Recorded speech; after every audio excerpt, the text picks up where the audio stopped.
A nation accustomed to typhoons is now facing a man-made disaster of corruption. A massive flood control scandal has erupted across the Philippines, involving billions of pesos meant to protect citizens. Instead, these funds have allegedly lined the pockets of public officials. The scandal came to light after Typhoon Carding devastated central Luzon in late 2024.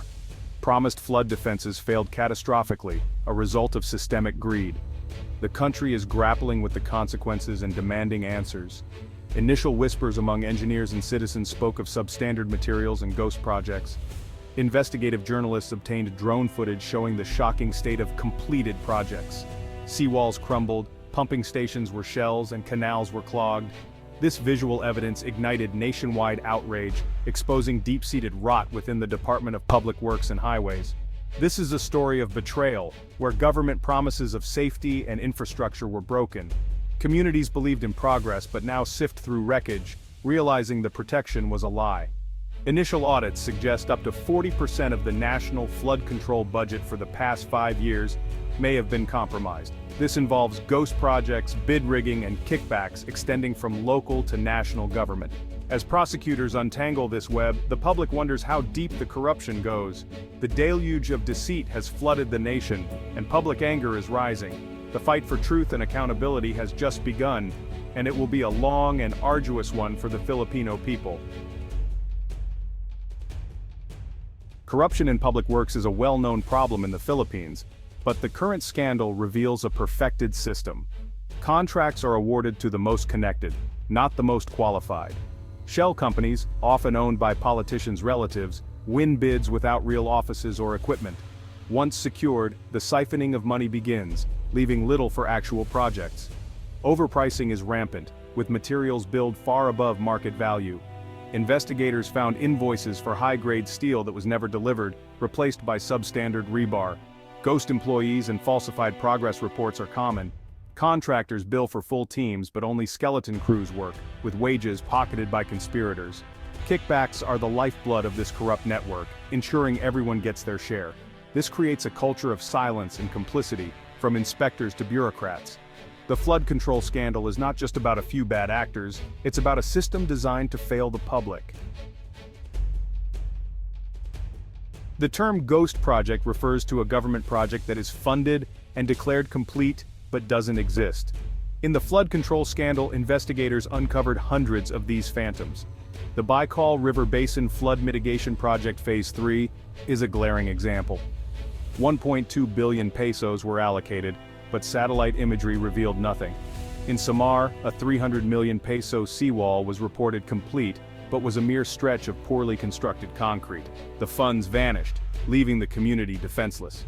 Ghost projects are enabled by a conspiracy of paperwork, with fake delivery receipts and progress reports. Contractors submit photos from legitimate projects, rubber-stamped by complicit engineers. The impact is measured in lost lives and ruined livelihoods. Every peso diverted to a non-existent dike is a home that will be flooded. The ghost projects are not just a financial crime, they are a crime against the humanity and dignity of the Filipino people. The release of damning drone footage transformed quiet anger into a loud roar for justice. Protests erupted in major cities, with tens of thousands marching towards Malacanang Palace and DPWH offices. They carried placards with slogans like, "Our taxes, not your pockets," and "Stop drowning us in corruption." The protests were organized by civil society groups, student organizations, and ordinary citizens. In cities like Cebu, Davao, and Iloilo, similar demonstrations took place. The movement was largely peaceful, but the anger was palpable.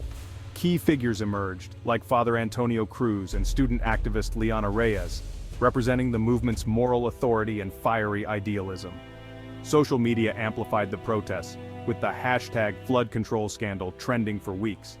Digital activism was crucial in sustaining the movement's momentum, ensuring the story stayed in the headlines. The people's fury created a force that the administration could no longer ignore. Amid the protests, individual stories resonate the most. Elena de Magiba, a grandmother from Pampanga, stood in front of her flooded home, asking for justice. Young people have been a driving force in the protests. Marco Santos, a college student, shared how his parents' rice field was destroyed. They were promised a new irrigation canal and flood barrier, but it was a lie. Small business owners like Ana Torres lost their livelihoods. Her carinderia was washed away when the river overflowed. The new pumping station was supposed to prevent this, but it was just a shell. These voices are a powerful indictment of the system. They are citizens demanding their rights. A community leader declared during a rally, "We will not be silent. We want the corrupt officials in jail. We want our money back. We want a government that truly serves its people. This fight is for our children and our children's children." The government's initial response was denial and deflection. The presidential spokesperson dismissed reports as politically motivated fake news. The Secretary of DPWH blamed failed projects on unprecedented rainfall and geological shifting. This response only fueled public anger. As protests grew, the government's strategy shifted to damage control. A special task force was announced, but critics saw it as a tactic to protect powerful allies. The public demanded an independent commission. The legislative branch was slow to react, initially resisting calls for a full-blown inquiry. Activist groups accused legislators of complicity in corruption. Behind the scenes, political maneuvering silenced whistleblowers and intimidated journalists. The wall of silence and obstruction is a classic move by those in power, but the scale of this scandal suggests that this time, things may be different. The current flood control scandal is the latest chapter in a history of failed plans and broken promises. Successive administrations announced ambitious flood management programs, but many remain unfinished. The 2012 Flood Management Master Plan was hailed as a long-term solution. Today, many of its key components remain unfinished or not started. The current failures are a result of inaction and corruption. Substandard materials and ghost projects mock the lessons from past disasters. The Philippines has no shortage of brilliant engineers and planners. The problem is a lack of political will and excess political greed. The current scandal is a reminder that a good plan is useless if those implementing it are corrupt. Until governance issues are addressed, the cycle of disaster and broken promises will continue. The flood control scandal's true cost is measured in human lives and shattered communities. When dikes failed, they unleashed human suffering. Entire families were swept away, and farmers lost their livelihoods. The official death toll is over 300, but many more are missing. Public health is a slow-moving disaster, with diseases surging in evacuation centers. The psychological toll is immense, with thousands suffering from PTSD. The scandal deepened inequality, with the poorest bearing the brunt. The wealthy are shielded from floods, while the vulnerable lose everything. The scandal eroded public trust, damaging the social contract between government and people. Rebuilding trust will be a monumental task. The Filipino people are at a crossroads, demanding change. The path forward begins with swift accountability. This means more than creating another task force. It requires suspending all officials implicated in the scandal. An independent truth commission must conduct a transparent investigation. Justice must be served, and it must be seen to be served. The legal process must be relentless, with non-bailable plunder charges filed. The government must pursue the forfeiture of ill-gotten wealth. This money should fund genuine disaster relief and rehabilitation. Beyond punishing the guilty, systemic reform is needed. The government procurement process must be overhauled for transparency. Citizen oversight committees should monitor projects. We must move from a system of trust to verification.